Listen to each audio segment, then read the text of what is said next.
What was that, Vince? That was the theme to the film The Burning. Hey, we just saw that.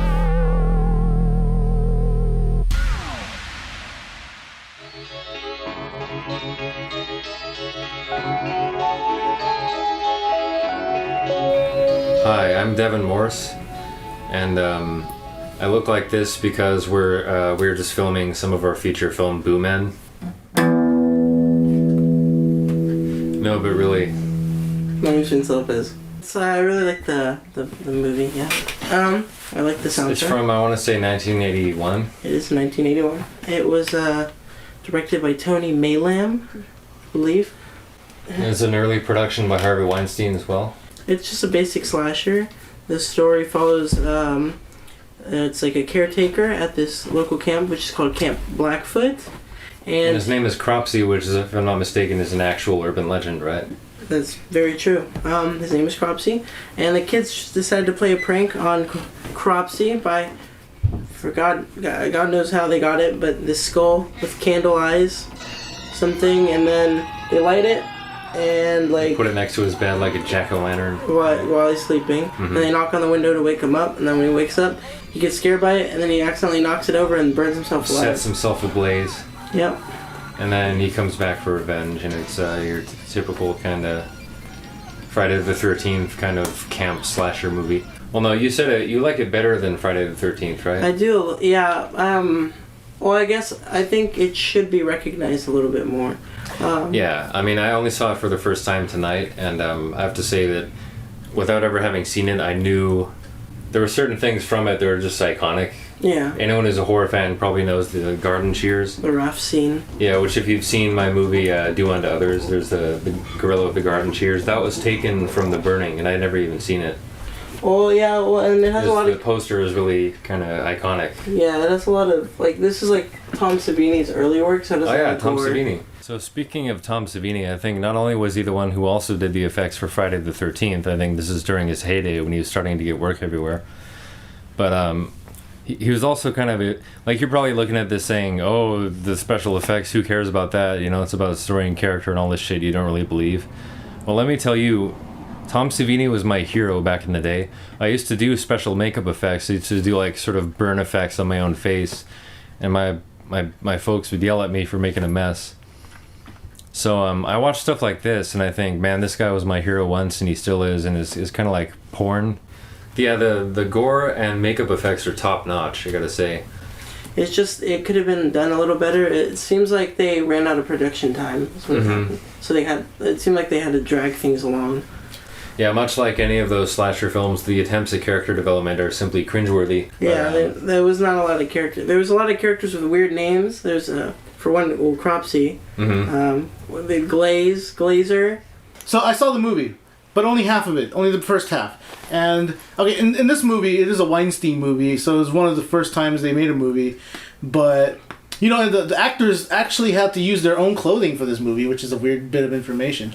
So the movie is based on the character Cropsey, which is debatable. Which is an urban legend in Staten Island. And basically they used to tell people not to go into this insane asylum because they feel that children are going missing. In reality, it was actually some dude who was abducting children, and it turned into an urban legend. But well, they are going missing. So back in the days, they, 80s budget, low budget movies, a lot of gratuitous nudity, which is possibly the only reason I watch movies. Yep. Jason Alexander with hair for anybody who likes Seinfeld, and this is before, the shrinkage. And Fisher Stevens. The guy with the really thin neck is in this movie. He's awesome. He's on the blacklist. Yeah, it was the soundtrack is done by Rick Wakeman. Oh yeah, that was another plus Yes. for me because I'm a big Yes fan. I'm a big Rick Wakeman fan. So that kind of kept me entertained throughout the film. I use a lot of the Rick Wakeman stuff for some of my older films. Mm-hmm. Like I used it for Camp Terror and my movie Carnage. And Carnage was actually the original title for The Burning. So this is I'm gonna admit I didn't really like it. I think I didn't even like Friday the 13th, and I would say even that's a better film. But yeah. like you said, it is really iconic. It has some striking elements such as the music. I just kind of like the idea of the film. I wish I would be able to do a film like this. Yeah. Yeah, it was. I mean, it's a slow movie, but as like different parts of it are really good. I don't know why I like it so much. I don't know. This is the kind of thing that if you rented it or something, you could just skip to certain parts, or at the very least, you mentioned the raft scene. It's called the raft scene, and it was one of the most challenged scenes in. Yeah, they like blocked it. Like sometimes they had to like take stuff out. Yeah, I want to say that was one of the original video nasties from the video nasties of the UK. There was like I forgot. I was watching a behind the scenes thing, and then Tom Savini, like, he always gets asked how we did the raft scene. Mm-hmm. So like that's his like main question. I mean, when your movie has something something that's known throughout the horror fan circuit as the raft scene, then it's pretty significant historically for slasher films. So I'd recommend it just on that basis alone. Like, if you're any kind of horror slasher fan, you have to see this movie just to say that you saw it. Yeah, they're a well-rounded individual. You know, take it to fancy wedding parties; it'll identify the quality of your character immediately. You know, meet the fiance's dad. You're having a couple of martinis. Like, hey man, you know that movie, The Burning? Yeah, I've seen The Burning. Yeah. Kind of like that scene in American Beauty when they're bonding over a reanimator. Oh yeah. I'm questioning my love for this movie. Yeah, so you just saw it again, and your adoration for it kind of waned a little bit, right? Yeah, I don't know. I don't know. It seemed I used to really like it, but I'm trying to figure out why. Yeah, because I just saw it and I didn't think it was anything special except we saw it on Blu-ray, and it does look very good. The cinematography is really gorgeous. Yeah, there's a lot of good shots, and I don't know. Just the soundtrack's just really good. I guess I just really like the soundtrack.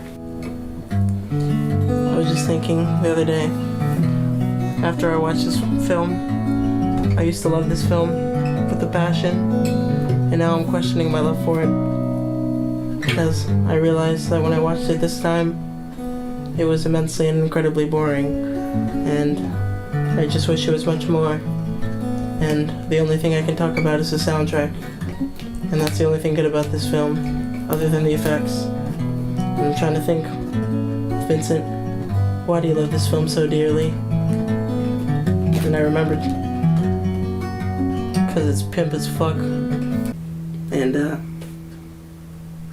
you shouldn't lie to people, you know. I'm out of here.